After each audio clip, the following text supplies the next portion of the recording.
ایک غور کیجیے گا بات جو آج کا موضوع ہے وہ ہے روحانیت کا آج دور حاضر میں اس کا کیا صورتحال ہوگی اور اس کی کیا ضرورت ہوگی۔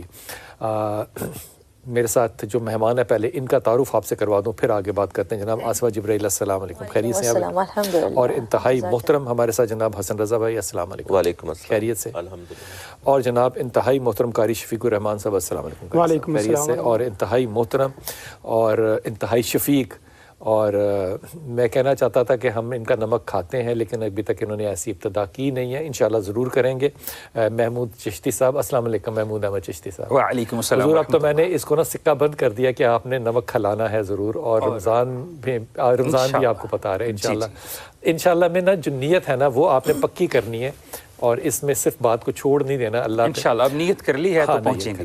اللہ تعالیٰ آپ کی نیت میں برکت ڈالے۔ حضور اقدس آپ کی طرف آ رہا ہوں یہ روحانیت کے معاملے پہ۔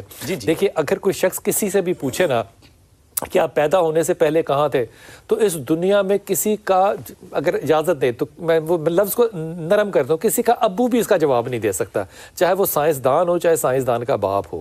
لیکن اگر کوئی یہ پوچھے کہ جناب مرنے کے بعد آپ کے پاس کیا ہوگا، تو کسی کا پھر ابو نہیں اس کا جواب دے سکتا، سوائے چاہے وہ سائنسدان ہو، چاہے وہ البرٹ آئنسٹائن ہو، چاہے وہ جو مرضی ہو، نہیں جواب دے سکتا۔ اس کا جواب پتہ ہے کون دے سکتا ہے؟ صرف ایک مسلمان۔ اور مسلمان کیوں اس کا جواب دے سکتا ہے؟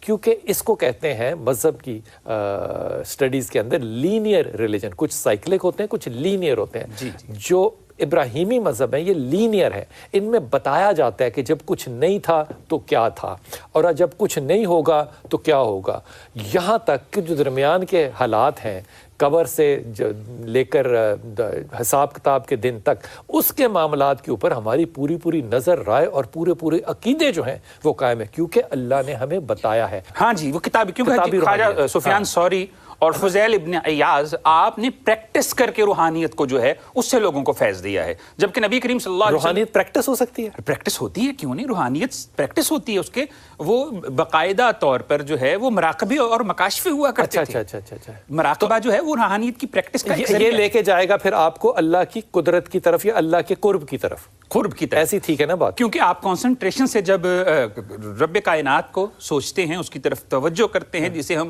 دوسرے مذاہب میں دھیان بھی کہتے ہیں، کانسنٹریشن بھی کہتے ہیں، اللہ کی طرف توجہ بھی کہتے ہیں، اللہ کا ذکر کرنا بھی کہہ سکتے ہیں، یہ ساری چیزیں اللہ کے قرب کی۔ لیکن چشتی صاحب اللہ نے سورہ بقرہ میں نہیں فرمایا کہ مجھے یاد کرو جیسے اپنے آباء و اجداد کو یاد کرتے، اٹھتے بیٹھتے لیٹتے کروٹوں کے بل، تو اس میں کانسنٹریشن تو ہے ہی نہیں۔ دیکھیں وہ ہے ذکر، یہ اب بات آنے لگی، ذکر اور چیز ہے، فکر اور چیز ہے۔ اچھا، فکر کرنی ہے توجہ کے ساتھ۔ توجہ کے ساتھ جب آپ اللہ کی طرف سوچتے ہیں، اللہ کی طرف دھیان کرتے ہیں، وہ مراقبہ ہوتا ہے۔ ذکر وہ ہے آپ چلتے پھرتے بھی کر سکتے ہیں، آپ ڈیورنگ ڈرائیونگ بھی کر سکتے ہیں۔ ٹھیک ہو گیا، میں دوبارہ آتا ہوں، پہلے سب سے رائے لے لوں قاری صاحب۔ جی بسم اللہ الرحمن الرحیم۔ اصل میں لال صاحب یہ ہے کہ جسم اور روح کی قرآن و سنت کے مطابق ایسی تطہیر اور پاکیزگی کہ جس میں اللہ تعالیٰ کی قربت، محبت، مودت اور اس کی معرفت ایسی حاصل ہو جائے کہ آپ درجہ کمال تک پہنچتے جائیں۔ اگر آپ کی روحانیت کے ذریعے آپ کے اعمال اور ایمان میں نکھار پیدا نہیں ہوتا، اور آپ کے اعمال اور ایمان سے معاشرہ معطر اور روشن نہیں ہوتا، تو پھر روحانیت اخلاق سے نہیں ہوتا۔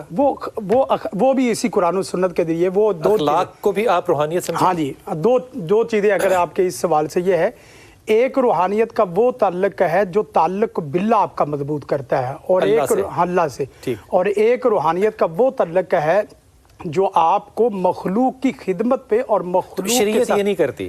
شریعت کرتی ہے، شریعت دونوں۔ روحانیت کیا چیز ہوئی؟ شریعت ہی ہوئی؟ نہیں، شریعت ہی ہے روحانیت۔ روحانیت اور شریعت لفظ الگ الگ ہے، لیکن ایک ہی چیز ہے۔ قرآن مجید میں ایک بہت آسان کر دیں، پہلے باری میرے بھائی کی ہے۔ جی آپ بلال بھائی دیکھیں، اللہ تعالیٰ نے 11 قسمیں اٹھائی ہیں سورۃ الشمس میں، اور اللہ تعالیٰ کی عام بات بھی ہمارے لیے سر آنکھوں پہ۔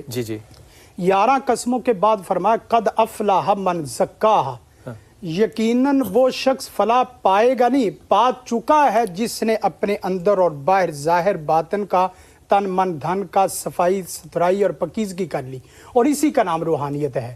اس کو آپ شریعت کے نام سے دے دیں، اس کو آپ طریقت کا نام دے دیں، منافقت نکالنے کا نام بھی دیتے ہیں۔ ہاں، منافقت بھی اس کے، اگر منافقت ہی نکلتی تو روحانیت کے تو اب آپ دیکھیں جو منافق نہیں ہے وہ روحانی ہے نہیں۔ دیکھیں 3 چیزیں، آپ کا جسم بھی پاک صاف ہو، آپ کی وضو میں ہو، روح بھی